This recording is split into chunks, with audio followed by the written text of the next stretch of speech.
There's two things you need to know today. The first thing is that I am really, really hyper, and so just be warned, if I am crazy, you are not allowed to judge me. I'm crazy every day, but yeah.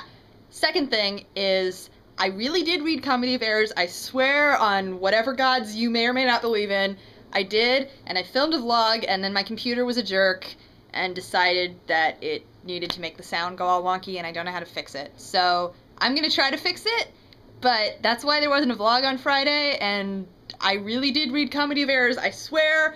Okay, I read this, which... Can you guess how I found this play? I was in a used bookstore. Yeah. So, this is a play based on a true story, which is kind of awful. It's about a real person who had this real disorder that made him really, really, really, really deformed, and like he had this enormous head and all of these like growths all over his body, except for his left arm apparently, which was like perfect.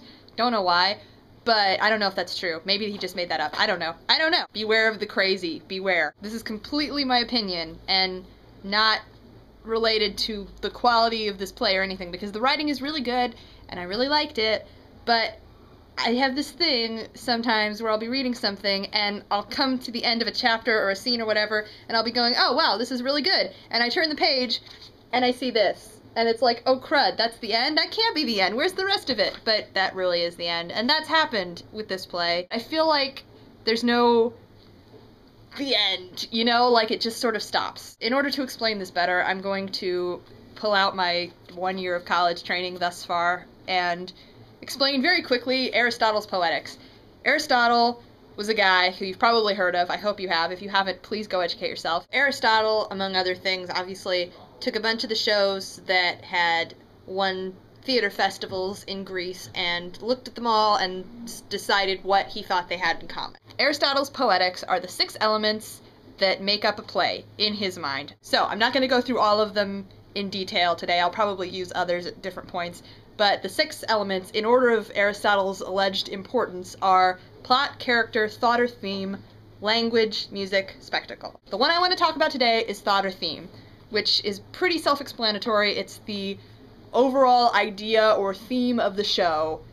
And the thing that I think I was missing in this show is the obvious clincher of thought or theme. I should probably explain what it's about besides this guy who's deformed. He starts off in a freak show, and then this doctor finds him and thinks it's horrible that people are paying money to gape at him, and he takes him back to his hospital and lets him live there, even though he's not, like, sick, he's just got this thing. So, that happens, and somehow he makes it so that all of these people want to come and talk to him, like these high-ranking, like, lords and bishops and blah-da-da-da-da, and they come, and they actually discover that, oh, gee, this guy actually has a brain and is like any of the rest of us, except that, you know, he looks horrible, but that's fine, because he's really cool. And throughout the show, it's sort of like this weird, well, is this any different? Because even though he's living better now, and he's got a place where he's relatively safe, and people aren't gonna, like, attack him because he looks like a monster, people are still coming and gaping at him, just in a different way. So that's kind of what I got from it.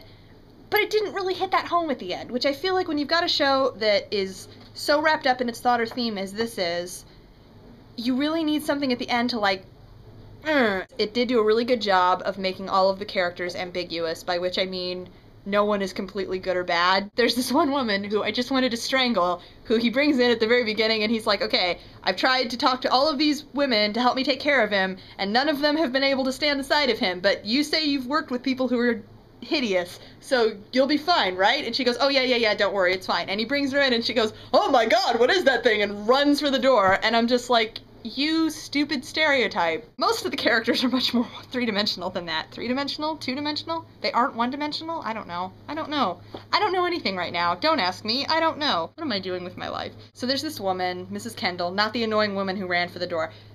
A different woman who's an actress, and he being the doctor, brings her to see Merrick, who's the elephant man, the disfigured guy, thinking that since she's an actress, she'll be able to pretend, even if she is horrified by the sight of Merrick, that she'll be able to act as if it doesn't bother her because she's an actress. And they have this great little interaction. I don't know why, I just found this really, really cool. Sometimes I think my head is so big because it is so full of dreams. Because it is.